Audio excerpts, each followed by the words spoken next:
It's the Jen Show. All right, today on the Jen Show, we have somebody very special. Jungle Jesus, aka Dakota Jones. I think I did those in reverse order. He is an animal advocate, expert, educator, and a social media superstar. Welcome to the Ginge Podcast. Thank you so much. That's like the coolest introduction I've ever gotten. Thank you. That was pretty long, but I think very accurate. Thank you. You have something that is a surprise, and we're going to get to that, but I have to go ahead and tease it. It's amazing, and it is an animal. Let's start out with the simplest of questions, and I'm going to try my best to stop holding my hand like this because I keep covering up my own face. Use the other hand. Yeah, I was used to be on radio. It's audio only. So let's start out. Where are you from? So I'm from Rogersville, Missouri. Okay. So I was born in Springfield, and I stayed here for up until about 17, and then moved to Los Angeles for about 6.5 years. Really? Yeah. What'd you do there? So I used to interview celebrities. So I had like a few different little like internet talk shows through AfterBuzz TV, and Maria Menounos, who used to be like the lead host of E! News, she was my boss. And so I got to like work with her and even go on her podcast. And she really helped foster this love for entertainment, but also interviewing and like asking questions. And I feel like I owe that company a lot. They helped me a lot. That's amazing. So you got to go on Maria Menounos' podcast, and that was about here. And now you get to come on this podcast, the absolute apex of the pyramid. Yes. So that's incredible. I don't know how I did you. not know that. What would you say right now is your main like job? Because you're somebody that does a lot of different things. Yeah. So right now I am the social media manager at Wild Animal Safari in Stratford, Missouri. So I do all of their video content. So for Instagram and Facebook.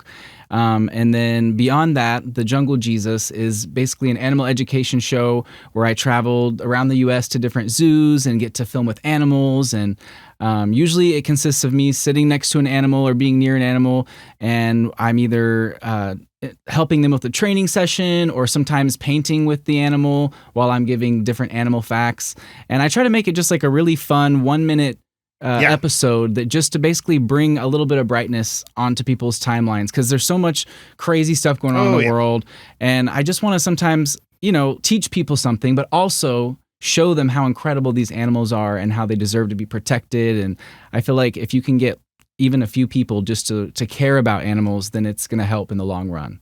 Yeah, definitely. You have a very calm voice, and I think that your content is very easy to watch. Thank you. That's a compliment for Thank sure. you. I can hear that sounding like, is that a good thing? That's a good thing for sure. Nice. When did your love for animals make you want to go the next level, to work in that field? Yeah. So whenever the pandemic hit, I moved back home to Missouri. And so I was like, well, there's no celebrities really that to like, I get it. No, I mean, I was like, how am I going to like. No, I get it. Yeah, I get it. Because it's like there's really cool people, and I've found some awesome content creators. But at the end of the day, celebrities, there are none of those in the 417. That's just a fact. So go back to what you were saying. So I was like, well, I used to interview different people, and I was like, well, basically they called me the studio and was like, hey, would you want to get back to work and you can film where you're at? And they wanted me to do like a news and gossip type of segment like I was doing in the past. I used to do the Kardashians Weekly after show. So I was the guy. Really? Yeah. I was the guy after the Kardashians aired. Then you could go watch AfterBuzz TV, and I was like recapping the episode. And were you by yourself doing that, or did you have a co-host or something like that? Yeah, so I had three other co-hosts, and so we'd all sit at like this little news anchor table. Amazing. And Khloe Kardashian actually hopped on one episode and was like chatting with us. Like hopped on the table or hopped on the show? Basically, she was watching the show, and then she started messaging us like live, and we were like, "Oh my God, Khloe's watching right now!" Wow, that was pretty crazy. That's wild. Yeah, but when I moved back here, I was like, okay, I've got to shift and do something different, because as much as I loved what I was doing, I feel like there was still something that I was missing, because I felt like I was always asking other people questions about them, but I was like, what am I gonna do to fulfill this for myself? And so ever since I was a little boy, I would always go to the zoo, Dickerson Park Zoo and Wild Animal Safari, and I would actually I loved hippos, and so they had a hippo named Henry the hippo, and so he was like the animal that I was like, okay, someday I want to work with animals. And so then whenever Snapchat had reached out at the time and said, would you want to start doing like a news and gossip show? And I was like, how about this? I'd love to try to work with animals and do an animal education show, something where I can showcase the daily activities of animals and their relationships with their zookeepers. And then they were like, well, we'll see. We'll try it out. So like just shoot an episode and then we'll see how it goes.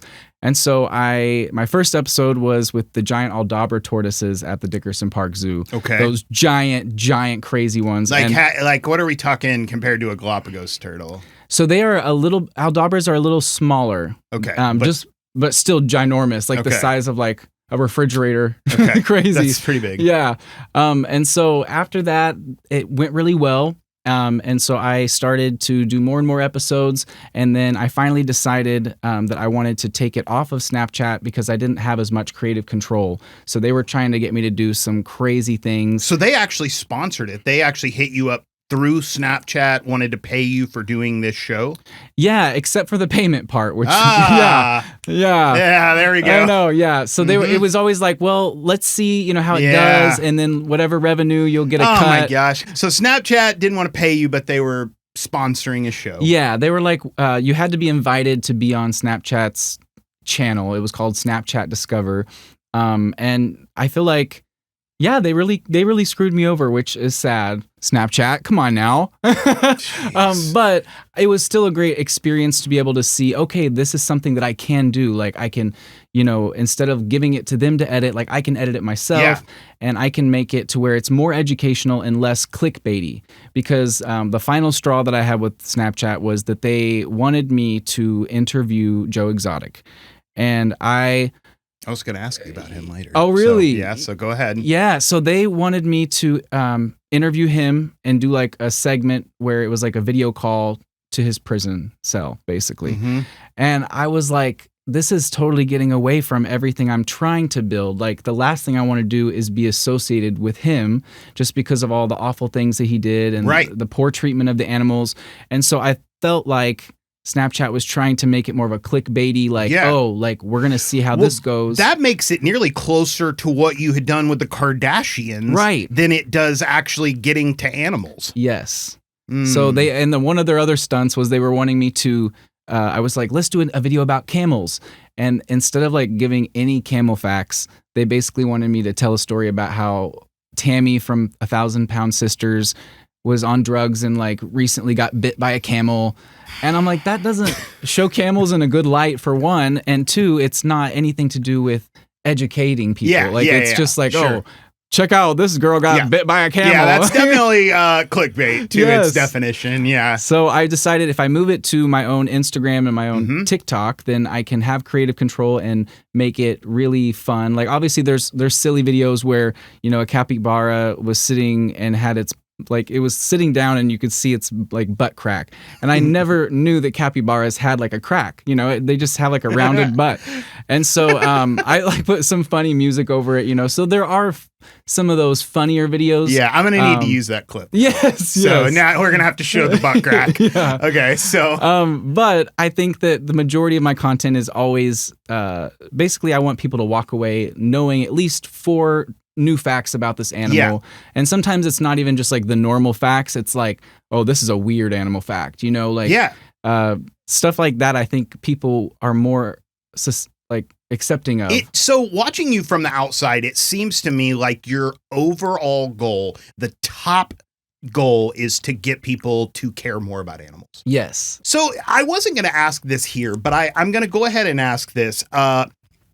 Somebody like Joe Exotic, is that just a complete negative to the entire animal industry? Is that just terrible for it? Yes. I do think that because of that documentary, I think it was a good way for them to show the reality of that specific place, because it was, there's a lot of things that you don't know that happen behind closed doors, but having the camera there in his face the entire time showing the monstrosity of it all, I feel like it woke a lot of people up to be like, oh, well, we need to really start caring. Mm-hmm. However, it also gave a lot of people a really bad view of zoos in general. Yeah, or like Wild Animal Safari, they would probably look at that as exploitive, is what I would think. Maybe that would be a negative of that. Yeah, I think with Wild Animal Safari, we're trying to show people like, hey, just because you have a zoo doesn't mean that they're going to be treating them the same way that he did. And so I think with my videos, I really tried to show all aspects of what goes on behind the scenes, because that's really what people want to know. They don't want to necessarily just see like, oh, here's a clip of an animal. They want to know, well, what do you do to take care of that animal? And is it getting the proper amount of this or that? Or is the enclosure big enough? Or X, Y, Z? And so I feel like, it's the show itself, Tiger King, really was a negative thing, but also it did make people care a little bit more about like, hey, if that happens here, we need to like be more conscious of like what's going around at just other about zoos. the treatment of animals in general. I heard this one time, and I want to see an expert if this is correct. What I had heard is that wolves and dogs, essentially their lineage split. They were all wolves. And at a certain point, wolves stayed wolves and dogs said, you know, we can just hang out with humans and they will feed us. Yeah. And that is how it split. Is that correct? You know, I've never heard of that before, but it actually, like, it kind of makes sense because it totally does to me, but I don't know if that's true. Yeah, I'd have to look into that. I'm not sure, but I know that there are so many like wolves. Like people will have like wolf dogs, and I know that I'm pretty sure that's like illegal to own like a dog that's half wolf. But I think there's quite a bit of them in Missouri, which is wild. Right. It seems like they would be here. Yes. We actually had a beautiful one named Coda that was turned in. I guess the police showed up to this guy's house and asked, hey, is that a wolf? And he said, yeah. And so they're like, okay, well, you can't have that. So there's this beautiful half wolf, half dog, and he's just living his best life at the safari. But I've noticed that wolves are not as, like the ones in human care, they seem like you can interact with them almost like you would interact with a dog. Like I see the keepers, they get to go in there with them and like, you know, sit down, and the wolves will just go all over them and give them cuddles. And so I think that, yeah, wolves and dogs, I feel like in my mind, I think of them almost as the same. What's your favorite animal? So I would have to say my favorite animal is tortoises. And I also really love sloths.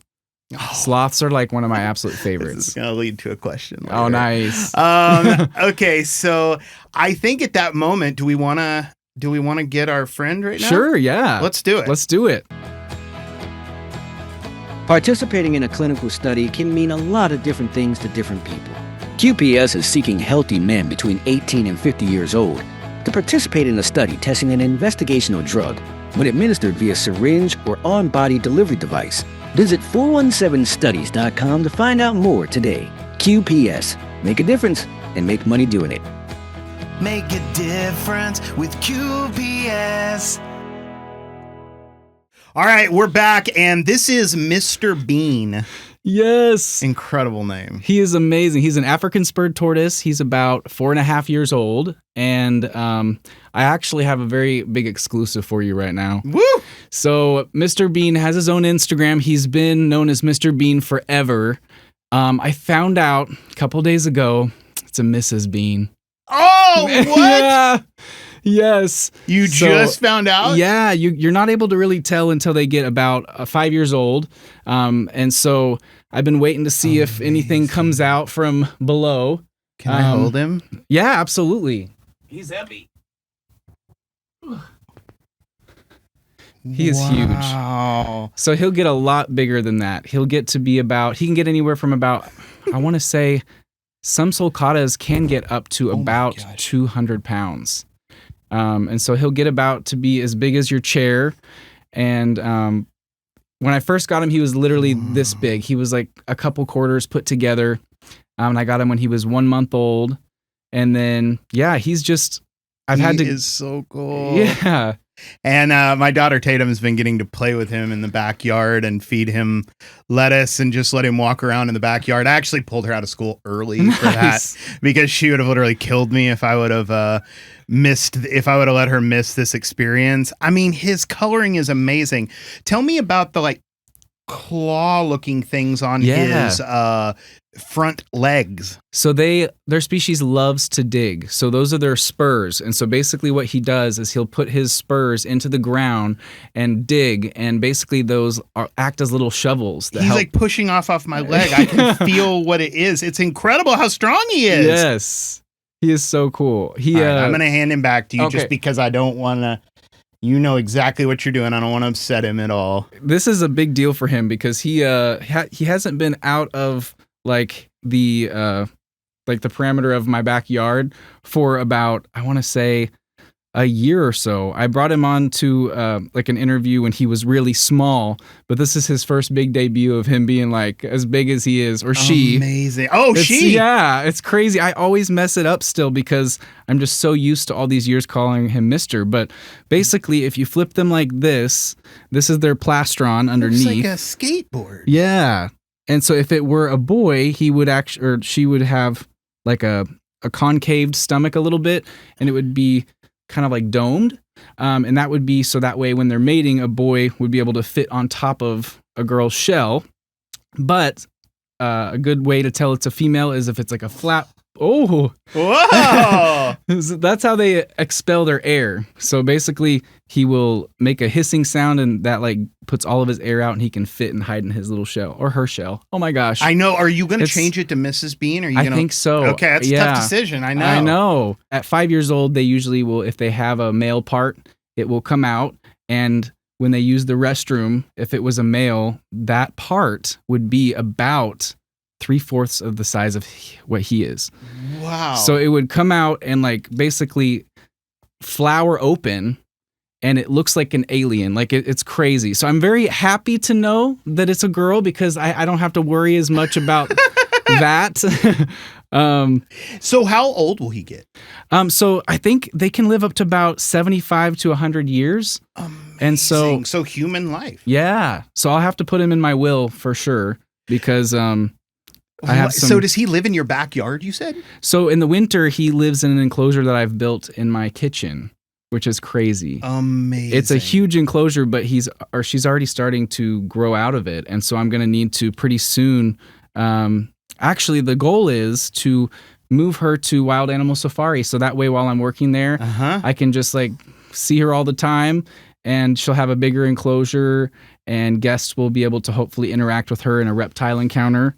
Does she know you? I know that may be a silly question, but I mean, is it something that like you're her friend? Is there any signs of that kind of stuff? Definitely. So I actually sometimes, if I'm not ready to feed her yet in the mornings, I've got to kind of like slip around her or kind of hide or wait till she's looked a different way, because if she sees me, she immediately comes up to the wall and starts to like try to get out of the enclosure because she's like, hey, it's time for food or it's time to play. And if I sit down in the kitchen floor and take her out of her enclosure, she will actually crawl up into my lap. And so it's like almost like a dog. It's crazy. That is crazy. So you can touch these? Yeah. Is that truly because like she doesn't know me and she's just kind of like, maybe, yeah. I mean, and that's fine. That's fine. You don't know me. I get it. I feel like she usually, when she gets spooked, it's usually around newer people. Oh, wait. Oh, she peed. Oh, that's all right. Oh, no. We'll not tell the next person that gets interviewed. I'm like, there. why do I feel wet? She just peed. Okay. Do we want to go ahead and take her? Do we want to end that? Or are you like... It's up to you. Let me see how soaked I am. You see that white stuff? Yep. So that is calcium. So that's, they poop, they pee, and then they also release a calcium. Wow. And so... Well, that's it all. That's I passed her back just in time. Yeah, no kidding. And she already peed today, so I was like, great, she's not gonna pee, we're good. But she's neat. She's super neat. Absolutely incredible. All right, well, now that you got peed on, we'll go ahead and take her back to the backyard and let Tatum play with her a little bit more. Nice. Thank you, Mrs. Bean, for coming. Amazing. First animal on the podcast. Nice. You're like starting to grow in the beard. Yeah. I love it. I didn't say any of that on the microphone, but yeah, I wore my Jungliest Pants shirt from Dickerson Park Zoo, and I didn't even shave for a whole day. I love to it. get it's all in your honor. I haven't asked you this yet, but how did you get to Jungle Jesus? Is that just a nickname? In the very beginning, I was like, okay, what am I going to do as far as like a name? And so everyone at my job at the time at the aquarium was saying, hey, like you look like Jesus. And so everyone would be like, hey, Jesus, what's up, Jesus? And so I was like, I got to find something kind of catchy. And so I just like was sitting at home one day and I was like, Jungle Jesus. And then I was like, that's it. That's it. And so I was like, let's do it. And so a lot of people, I think in the beginning, they were thinking, oh, is it going to be something that's blasphemous?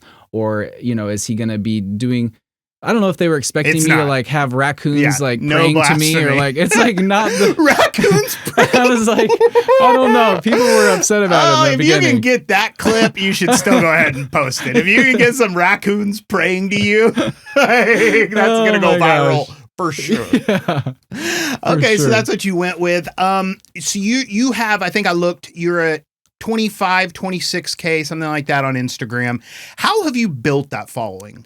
So in the beginning, it was from doing the interviews in California. I worked a lot with like it used to be called ABC Family, but then it went to be called Freeform. Mm-hmm. And so I covered a lot of the shows like Pretty Little Liars, Shadow Hunters, and so I gained a good amount of following from that. And then once I started posting the episodes, there was this one episode with Tumbleweed, the giraffe at Wild Animal Safari. Mm-hmm. And he basically like yanked my hair and he like stuck his tongue in my coffee and it was like a pumpkin spice. And so the internet like lost it because they're like, see, even animals like pumpkin spice. And so I feel like I owe a lot to that giraffe video. Yeah. Because it was something where it was just something crazy that happened in the moment. I wasn't expecting him to like pull my hair or to try my coffee. But it was really kind of an endearing moment because it's like animals are definitely not people and they're not pets. As far as like exotic animals are not usually pets. But they still have this really fun connection with you where like they'll do something silly and it kind of just, I don't know. What do you think about the three social medias, about, Facebook, Instagram, TikTok? Yeah. How do you kind of rank those? I've asked everybody on here, where do you rank those? What's most important to you? Why? So I think TikTok is my favorite just because I'm able to, that's where I have my largest audience. I think it's like 50 something thousand. And so I feel like with TikTok, it's either, your video goes crazy viral or the exact opposite to where it'll be like, oh, you get like 1,000 views. Yep. Or sometimes like it took me forever back in the day when I first started to post, they'd show it to 300 people. And if those 300 people, like however the ratio was, they either push it out to more people or they just like cut it off. And so I feel like TikTok's my favorite because I've had the most success there, but I've also had to still try to figure out the whole algorithm thing. Mm-hmm. And sometimes you film something and you're like, this is like the one. Yeah. And then you post it and then it doesn't, nothing happens. And so I think I love that one the most. And then Instagram is my close second favorite just because I started that well before I did TikTok. And I love being able to like keep up with people that I know, but also the video content there is super great as well. Right. And I think that TikTok and Instagram have become incredible places for zoos to be able to post. There's so many different zoos now that have such incredible education content. I think it's helping brighten people's feed. Yeah. I think Facebook, I do have a Facebook, but I just basically share whatever I like posted on Instagram to Facebook. And so I'm like, I don't use that one as much. Facebook is really, the last person I had on is a social media prankster. He makes his full living doing that. Nice. And he said that Facebook is paying a lot more right now for content. But I can tell that Facebook is really making an effort to grow out of like, oh, only old people use Facebook. Right. I can tell they're making that effort. But in my opinion, Instagram and TikTok are still the most important. Definitely. But coming from what I'm doing, it's very interesting because Facebook is the only thing that allows you to put a link to a YouTube. Okay. You can put the HTTP that you can copy the link. Mhm. It shows up as a video that people can click a YouTube video. Yes. That's the only place that you can post that. Okay. Also, you can do collabs there. Instagram, you can do collab posts like we will do, where I post a clip, you collab with me, and it shows up on both of our pages as if we both did it individually. Yes. The problem with TikTok is there is no way to really collaborate.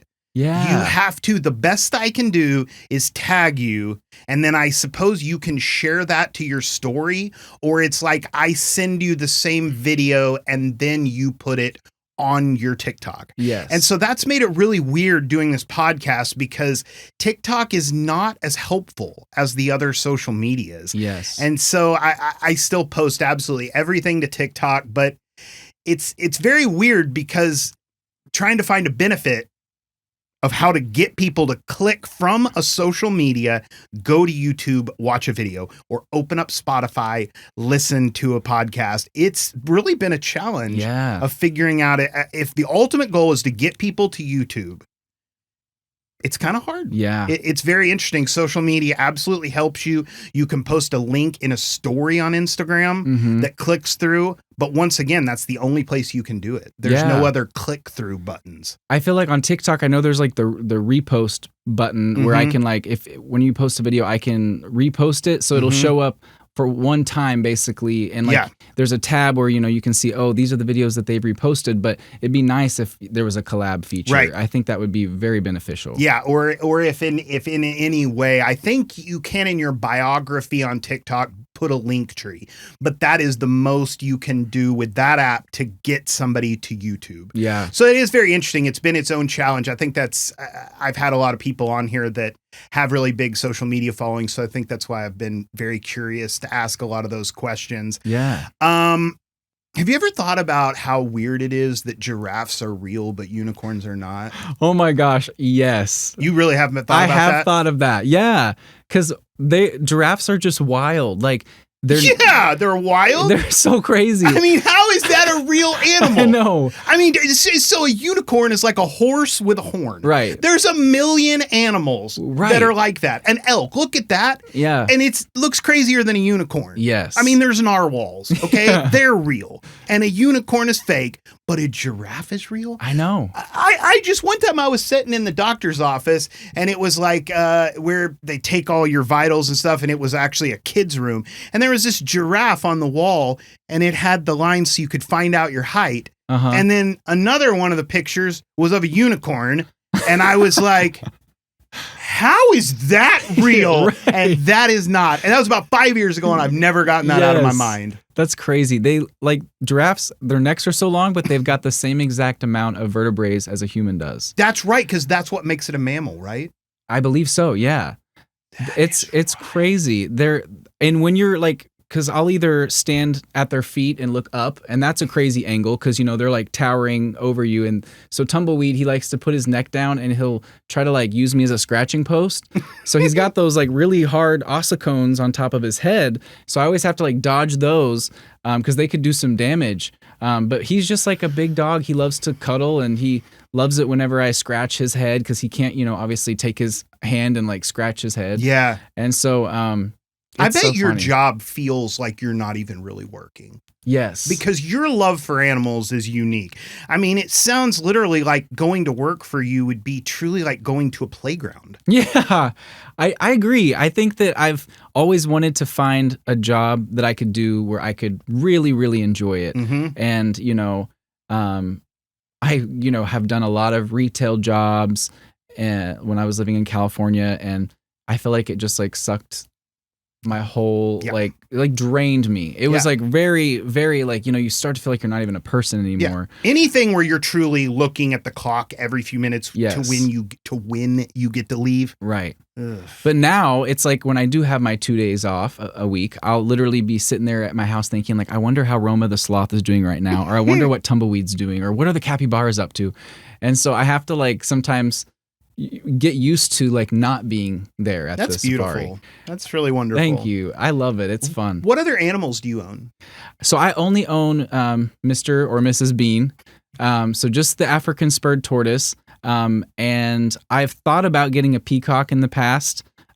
which would have been so cool. I didn't know that was a thing you could even really do. Yes. But I decided against it just because with how cold it gets in the winter in Missouri, it's just like, I'd have to really figure out some nice heated area outside that I could build him like a barn or something like that. So I've held off on that. And I think truly, I think that Mrs. Bean's probably going to be moving to the safari soon just to have a bigger area. Yeah. And if I ever want to, take her with me someday again, if I like move or I create like a big outdoor exhibit, then I can, take her back. But I think that like, I almost want to just not own any exotic animals just because since I work with them every day, I want to be able to like come home and just breathe a little bit. And I also, sometimes I feel sad because whenever I go to work and then I come home, Bean is asleep already. And so I feel like I didn't get to interact with him as much that day. And so I think that just being able to have him at the safari will be like, I'll get to check in, every hour and it'll be neat. So my daughter and wife actually went to one of the capybara, is that how you say it? Capybara experiences. Yes. Where you get to actually interact with them. Yes. And they loved it. Tell me about that animal, because I had never even heard of it before they did that experience. So they're the world's largest rodent, and they right now we have twin sisters there, and they just turned a year old 2 months ago. So they're about like 55 pounds, but since they're female, they can get up to 200 pounds. What? Yeah. So they are going to get so big. I it's had crazy. no clue they could get that big. Yes. And they're so sweet. And we had so much fun when they came to visit. I was so cool because I'm used to like doing encounters, bringing people in, but not ever usually people that I know. And so I had to do like a double take and I was like, oh my gosh. And so it was so fun to get to see them. And they were both smiling and laughing the entire time. Yeah. They had a blast. The capybaras really liked them. And like, actually, it was funny because like the capybaras favored the two of them more than like the other people that were in the encounter. And so they got like a little extra time because they just didn't want to leave their side. It was so cute. That's amazing. Yeah. What blew them up in popularity? Because recently, like I said, I had never even heard of them. And then the second I realized they existed, they're super popular right now. Yes. So I don't know exactly what was like the breaking point for it, but I know that in my mind it was when that like viral capybara song came out. Okay. The one's like capybara. I don't even know if I've heard it, but really? I would figure it was something like that. And so then everyone started posting videos of capybaras doing crazy things with that audio in the background. And so that was my first introduction to capybaras. And then it spiraled from there. And then just like everybody started making plushies and keychains and backpacks and shirts. And, even before I started to get to work with the capybaras, before we had them transferred to our park, I literally have a poster in my house that is of a capybara and it says, "Don't worry, be cappy." Like, they're just like the symbol of like peace. And they're known as like nature's chair or the moving ottoman because of like birds and monkeys will hang out on their back. Really? Yeah. And so they're just like, they don't really have a lot of predators in the wild. And so they're just kind of known as like everybody's best friend. Yeah. Who would win in a fight, a sloth or a capybara? Ooh, so that's hard because a capybara can move quick. Okay. Like if they wanted to, they can move quick. And they have like two giant teeth on the top, two giant teeth on the bottom. So since they're rodents, their teeth never stop growing. So they got to like keep them filed down. But if a sloth gets a hold of you, they're obviously super slow. But if they were to be able to get a hold of you, they're about 3 times stronger than the average human. Really? Yeah. So I don't know. Wow. And they can eviscerate with their toes and with their teeth, like if they're trying to get away from a predator. And so you took this question much more serious than I meant. Not that I meant that I thought you would, and that's absolutely amazing. So what's the final answer? Though?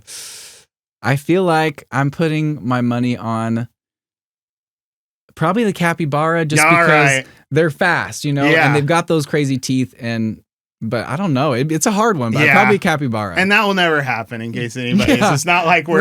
Right. It's not like he's going to be starting, like he's going to walk away like, man, that was a good idea. Yeah, definitely not. We have the experience with the sloth and the capybara, but what about the fight? That could be... do you have experiences with sloths as well? Yeah, so I get to work every day with Roma and Zuki. and they're a beautiful couple. They're 5 or 6 years old, and they're two-toed sloths. So they're the Okay. ones that have the 2 toes on their front limbs and then 3 toes on their back limbs. And they've never like shown any aggression towards me or anything like that. They're always just so happy to like see me every time I go into the exhibit.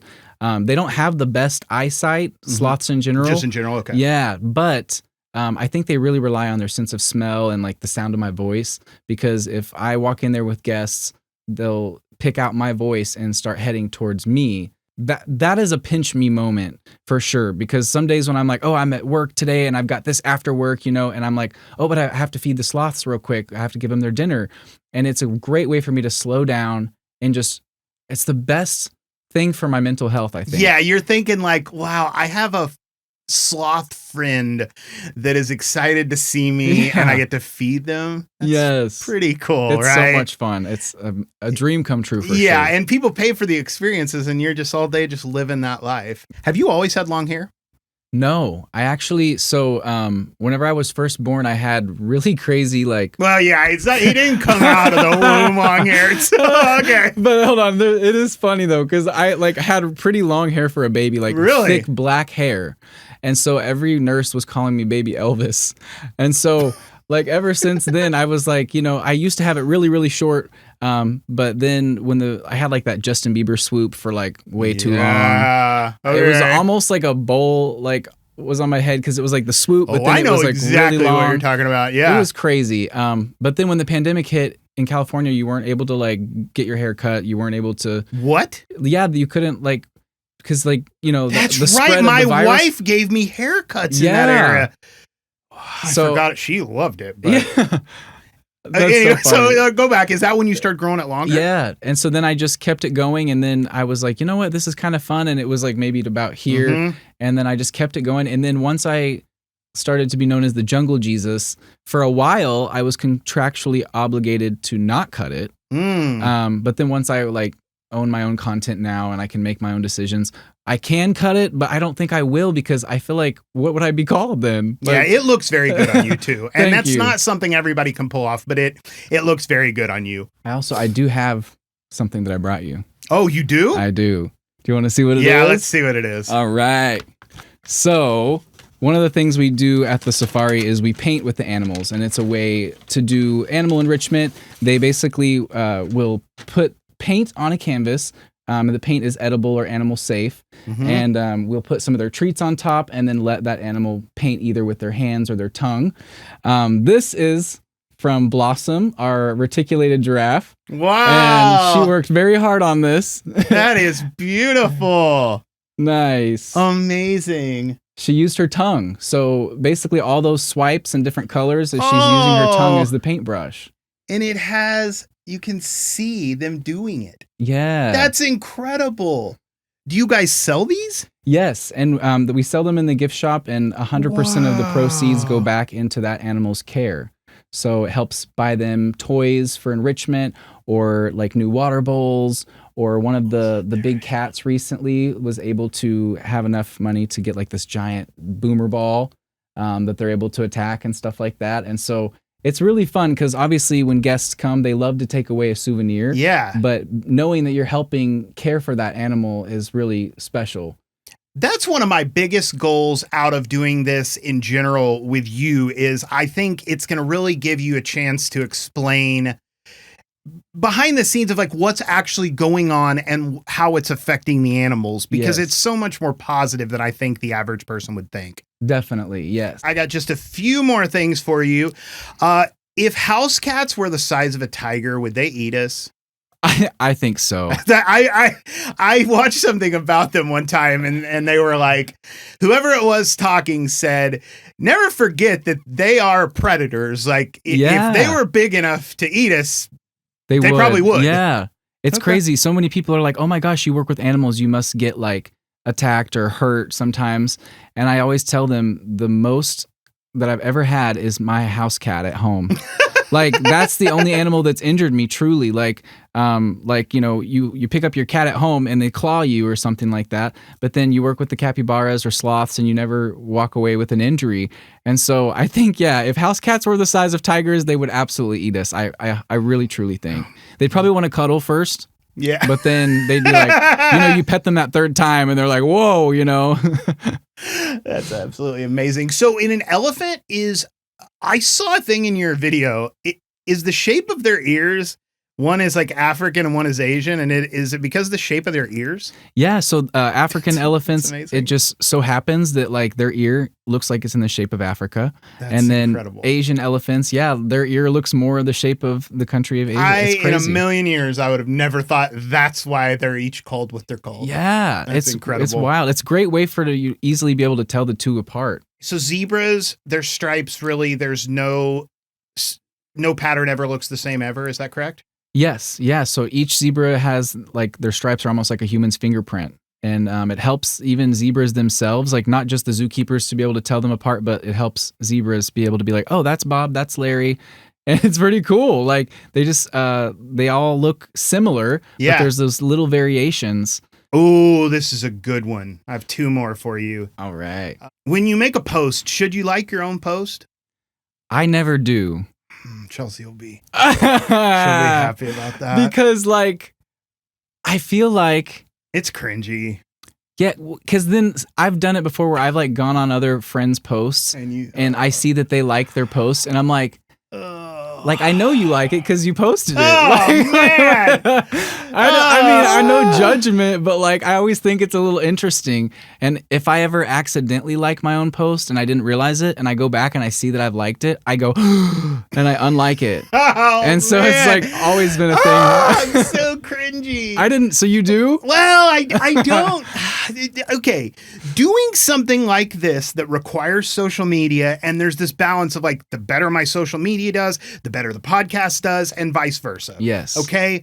It turns you into something that you would have rolled your eyes at in the past, because now I'm like trying to get metrics and like trying to get things to be viewed more in the algorithm. So the way my brain starts to look at it is like, well, that's a free like. It looks like 60 now instead of 59. That's like, true. But then if somebody sees that I liked it, that's cringe. Bad. So Chelsea told me that was one of her biggest pet peeves ever, was people liking their own stuff. And I was like, You're like, oh, don't look at my profile. But then I've met multiple people that are really big social media people that are like, you should always like your own stuff. Really? So I don't know, but I think it is probably cringy. I feel like It is cringy. I know it, but I feel like the biggest thing in social media that people don't know about is that like when you post a video, you're supposed to like post it and then like get off the app for like an hour. Really? Yes. How do you know this? Because so basically if you post something and if you watch your own video a few times through after you've posted it, like the algorithm knows that those few views were from you, and sometimes it doesn't push it off to as many other people. So I always will post a video and then like make sure that the thumbnail at least looks correct when it's posted, and then I will basically get off the app. And then you, especially for TikTok, because if you sit there and mess with it or like view it a few times or view it like a few seconds and then swipe off of it, that counts as like a view.